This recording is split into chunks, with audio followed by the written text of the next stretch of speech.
And welcome, welcome, welcome. This is Peter Winnick. I'm the founder and CEO at Thought Leadership Leverage, and you're joining us on the podcast today, which is Leveraging Thought Leadership. So today we're doing something that we typically don't do, which is we've got two authors for the price of one. So we've got some co-authors on today.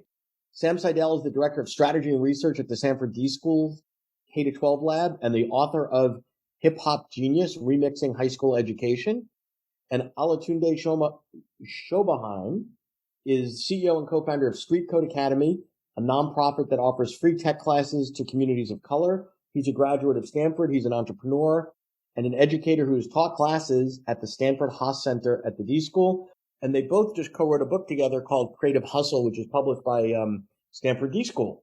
So welcome aboard, gents. Let's start here. What was the light bulb that went on, and who called who and said, hey, dude, I want to write a book? Who's the guilty party? We have to give credit, I think, to our friend and colleague, Scott Dorley, and his co-conspirator on the book series from the D School, Charlotte Burgess Auburn, who actually were the ones who made that call. Okay. They hit us up. We had taught a course at the D School called Creative Hustle.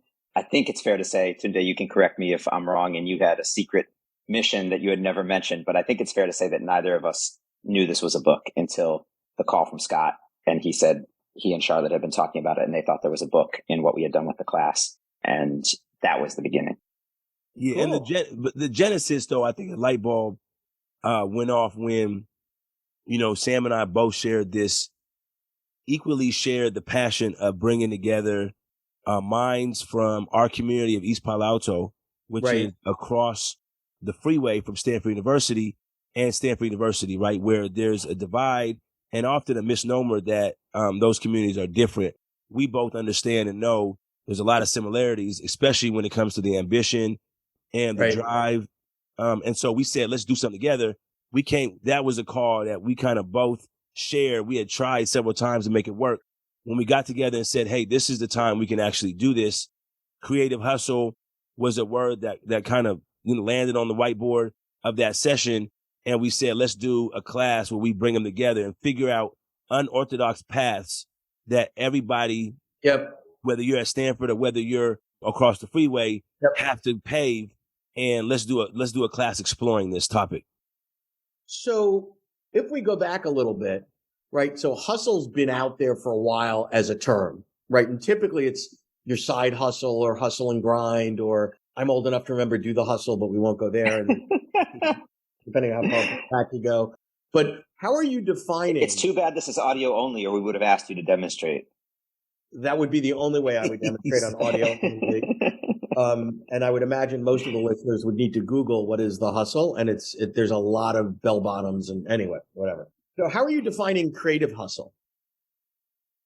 We're defining it as the combination of imagination and ambition, right? So on the creative side, it's like, how can we think about and envision new paths, new worlds, new lives for ourselves, new ventures for ourselves and our colleagues and communities? And then the hustle component is, how do we make those things happen? How do we put the ambitious energy, the entrepreneurial energy behind those creative ideas and move them forward in the world?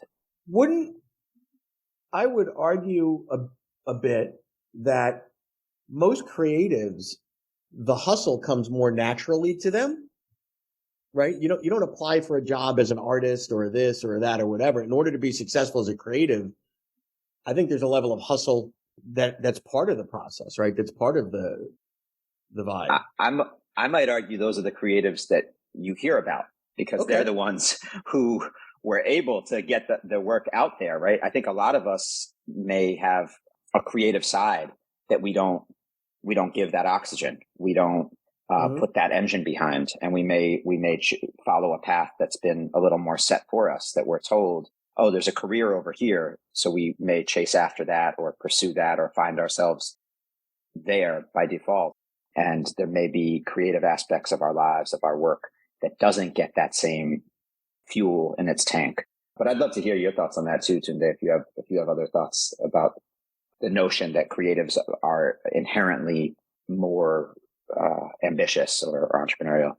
No, for sure. I think the what I think about when I think about creative hustle, and Sam, you spoke to it beautifully. But I like our subline, right? Blaze your own path and make work that matters. I think a lot of times hustle is often talking about with survival. It's talking about money. It's talking about kind of getting from A to B, but we don't think about A to infinity. What is that big thing I want to do in the world that makes matter? What's my purpose? And how do I hustle to make that happen? And so if you think about it in that way, all of us are creatives, and we have this amazing, but not abnormal idea of like, you go in a room of third graders, you ask who's creative, everybody's hand goes up. You go in a room of 30-year-olds, you ask who's creative, barely a few hands go up, right? So this book is not necessarily for people who identify as creatives. This book is for people who want to make meaning, and then we ask you to identify as a creative, right? We're all creatives in that way. So it's yeah. So I as you were saying that, Tunde, I started thinking about sort of Maslow meets the hustle, right? So there's a level, like when you think about way back, calling someone a hustler wasn't a compliment, right? It was typically synonymous with, something shady, pickpocket, whatever. But now, so I think going back to what Tunde said, there's a level of hustle that's like survival hustle. You got to do what you got to do to survive. So is creative hustle, if you sort of ran parallel to Maslow, like a higher level of hustle? That's beautiful. To me, I'm running with that. That's it. That's it. No, seriously. I mean, we've had a lot of questions about side hustle versus creative hustle, right? And while we all recognize side hustles have been a part of our lives, side hustles, continue to be a part of our life. And there's no knock on side hustle, but you're right. This Maslow hierarchy, right? There is something at the top of that that's talking about making meaning. And I think the book tries to play in the both and, right? So we try to understand, hey, creative hustle is that side hustle that allows you to survive in a world that needs you to pay bills. And it's also, how does that connect to this bigger purpose, these bigger life goals, this bigger meaning that you have in your life? But until you get the baseline survival stuff, you're really limited cognitively and every way else to really get into that creative space, right? If you're worried about the next meal, is the heat getting turned off or whatever. And that's why we say right at the beginning of the book, we have like kind of a heading that says, this book is, and then in parentheses, it says not about helping you make money or something like that. Because on the one hand, that is not what woke us up every day to work on this book, is like, we want this get rich quick scheme for our readers or wait, hold on, time out. So you don't get rich writing a book? We've never talked about that. So writing a book isn't the path to fame and fortune that everybody thinks it is? Hold on. I'm sorry to be the ones to burst your bubble if you've been holding on to that this whole time. Now, if you want to really get depressed, guys, do the math on how many hours you put in and any form of compensation you've gotten. And it's actually more lucrative to get a job in a clothing factory in Vietnam, when you think about it. I learned this on my first book, and what I learned was don't do the math. Just that's not why we're doing it. That's not what we got into it for. But, I think going back to the parentheses, they speak to the reality that you were just speaking to, which is it's a very privileged position that only a very few people get to be in, that you don't have to think about that you don't have to think about how you're going to support yourself and your family. So we both don't want that to be the be all end all, and don't see that that's not really creative hustle, or what it's about. And at the same time, if that's nowhere in the equation, I think we're letting folks down and we're limiting our audience of who can really engage with and enjoy these lessons to a very small number of people with inherited wealth or who have earned a lot already through some other venture. And that's definitely not who we set out. Not that we, those folks shouldn't find value in the book, but we wanted to write something that could be useful for folks from any walk of life at any point in their career or their journey. So we have to engage with the fact that there's financial realities that folks are dealing with. And so that's why we say it in that way with the parentheses there. It isn't about making money, but we also recognize it has to be a little bit about making money at the same time. If you're enjoying this episode of Leveraging Thought Leadership, please make sure to subscribe. If you'd like to help spread the word about our podcast, please leave us a review and share it with your friends. We're available on Apple Podcast and on all major listening apps, as well as at thoughtleadershipleverage.com/podcasts. And on that piece, on the financial reality, what if any, I mean, there's lots of reasons people write books, right? Hey, the two of us always wanted to write a book together. It's a forcing mechanism to get your thinking tight, to codify. In the case of your book, there's so many people in here interviewing people, developing relationships. Is there a business model for you guys in terms of coming out of the book, or what's next, or, speaking, consulting, advising, some of the typical-ish Stanford D school type things, or what's on the horizon?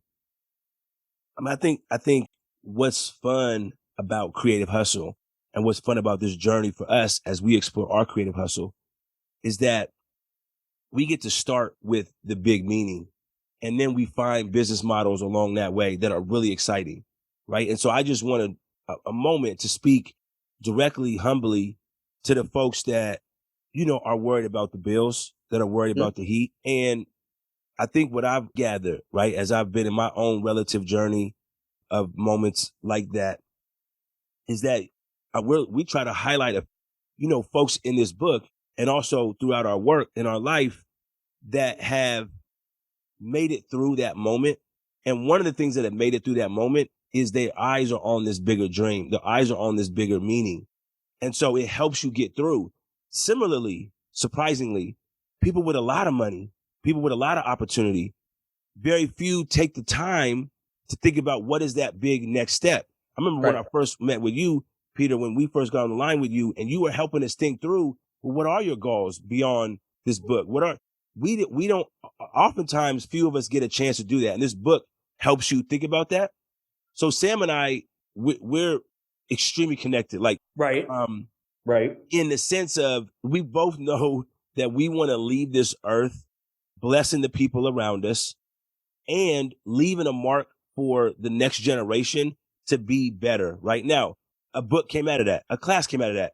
Now we're exploring, are we going to do mini documentary series? Are we going to do our own podcast? Are we going to do another book? Are we going to do workshops across the world? Right? These are all things where now we can play with business models, but we're grounded by that principle and that North Star. And that all is, lines up with what we put in the book. So the short answer is I don't know exactly what the business model is going to be, but we're having a lot of fun exploring what that is. Yeah. And, to me, in my work, the creativity is more often or as often in the business model as it is in the development of the thought leadership and the content, because there are some traditional things. You can go be a speaker, you can, be an advisor, be a consultant, but there's so many cool different things that you can do today with your work that we never had chances for before. Everything is global. You can license it. There's nothing in the book that's not a universal concept. It might resonate more in certain cultures than others. So I think there's as much creativity to be applied towards what's our business model or models and what do we want to do and how do we want to do it. Documentary is great. That's like an interesting piece. Typically not the world's greatest, most lucrative business models if you do the math. You know how to make the money. You the master, you the guru at doing that. Yeah. Exactly. Cool. So let me ask you another thing. So writing a book together, there's sort of this unspoken, call it a bias or whatever, in the publishing world where, oh, geez, co-authors, that's a nightmare, right? Because it's bad enough for a publisher to have to manage one crazy author that's never on time and doesn't meet a deadline. Exponentially worse with two, because now there's mood swings and this one doesn't get along with that one, or that one thought this one's doing this one. I don't think you guys have killed each other yet. I don't see. We would have been. How did you learn about each other on the other side? We would have been the world's most boring reality show. Like everyone watches these reality shows to see characters fall apart and fight each other. Like we really have never had that energy or that moment. And I guess a couple things I can say on that front. I love the question. Thank you for asking about it. It's been the biggest gift of this book personally has been the relationship with Tunde and just the brotherhood that we've developed and the ways that we've become part of each other's lives and communities and families. So first of all, it's been the biggest gift of the process for me. One thing I'll say is I wrote a book, as you mentioned, 11 years ago now by myself. It was a painful experience. It was a lonely experience. It was a beautiful experience. I learned a lot about myself. I learned a lot about writing. I learned a lot about a lot of things. But getting to co-author I don't know that I ever want to go back. And in fact, Creative Hustle is one of, I think, 4 books I've been working on over these last couple of years, all of which are co-authored and all of which so far have been great experiences. So I recommend it. And I say to all the publishers listening, don't be so scared of it. It's a great thing. And I think it pushed me to be better and better in terms of how I showed up to this process, because I didn't want to disappoint Tunde, and it was just fun. I just looked forward to it. Good. The one other like kind of pro tip from what we did that I'll share is we started every writing session together, every work session, by setting intentions and by verbally speaking out what our intentions were in that moment, in that next 2 hours we had, or whatever the time period was. And more broadly, like, what are we trying to do here? And verbalizing that. And that was an extremely, I think we would have been great even without that. I think we would have gotten along great. I think we would have come out with a product we were proud of. But man, was that a powerful activity. And we've actually done that with our classes and some workshops we've run. Like, we try to always build in that time, meetings with our teams, around this work. We've tried to carry that forward because it was such a powerful part of the way that we work together. Very cool. How would you respond to that, Tunde? Did you get as much joy as Sam did, or is he delusional? I would say this. If you could see my screen right now, you would see a copy of Hip Hop Genius behind me. Hip Hop Genius is a phenomenal book, right? So that's number one. He got 4 books coming out. So you got 4 co-authors. Everything's great, Rosie, and those books are going to be phenomenal. The common denominator is my brother Sam Seidel. We got a great collaborator. And so for any publishers out there, if Sam Seidel is involved, you're not going to have that drama. You have some good writing, and you're going to have some good chemistry. So I would just double click on everything he said. Everything he said has been mutual. Very cool. Thank you. So as we start to wrap up here, what would be the thoughts that you would share with either someone in situations like you two, or even think specifically, what would you tell yourselves 2 years ago that you don't know now, being on the other side of getting the book out there and looking at other things and all that? I would say to the younger you, but 2 years ago, you weren't all that much younger. The early COVID you, whatever. Yeah, I would say 2 things. The first is, I didn't really realize how much the book was going to be read, and that shows up. Had I known that, I think every single word, every single opportunity to sort of grind out the true essence of the material, I would have just cherished that much more, right? We wanted to put together a good book. We wanted to put together, but I didn't know people were actually going to have it in hand, actually read it. I never would have guessed I would be on a podcast with someone like you. And so those things I wish I would have known. And the second thing is, I really wish we would have dug into, the business model, the things, again, another salute to kind of time with you, because I think we would have thought about, we're playing catch up now. It's out there. And now we're trying to get ahead of, what momentum. And again, it comes from an expectation of not really knowing what was going to happen. And this book, frankly, for me, has surpassed expectation in terms of how much it's been received. I love all that. I might add a couple thoughts. One being, enjoy. Just really make sure to enjoy along the way, and to kind of document that enjoyment. Like, I just created a folder, both one in my email and one in my photos, actually, on my phone, to just start. People have been sending such beautiful messages and pictures of their kids with the book, and videos of, just these really great things. And I don't think I've taken them for granted, but they go by fast, with all this digital technology. It's like you get a text, but you're in the middle of a meeting, you look at it, you heart it. These are beautiful. I mean, this is so gratifying and like soul feeding. So don't, build the systems early to kind of like receive what folks are giving. And the other, and maybe this is more tactical or something, but we did a lot of interviews that didn't make it into the book. We talked to a bunch of people we really admired. I think there's ways that we could have been more methodical about sort of like each of those pieces belongs somewhere. It can be an article later. It can be, Tunde mentioned us, doing a podcast. Well, it still can be. And it still can be. More stuff still has opportunity. Absolutely no question. My only thing would be like, plan for that. Right. Because as Tunde said, we're kind of playing right. catch up. So now we would go back to our Google Docs and say like, okay, like let's look at all those interviews again. But we weren't necessarily like laying the blueprint for that up front. It was more like focus on getting the book done, which is a very natural thing to do when you're busy and you're trying to get a book out and you have a deadline. Processes are important to think about in advance. Well, this has been great, guys. Appreciate the conversation. Appreciate the book. Yeah. The time we spent together. And thank you, guys. Good luck with everything. Thanks so much. Peter, thank you. Thank you. To learn more about Thought Leadership Leverage, please visit our website at thoughtleadershipleverage.com. To reach me directly, feel free to email me at peter@thoughtleadershipleverage.com. And please subscribe to Leveraging Thought Leadership on iTunes or your favorite podcast app to get your weekly episode automatically.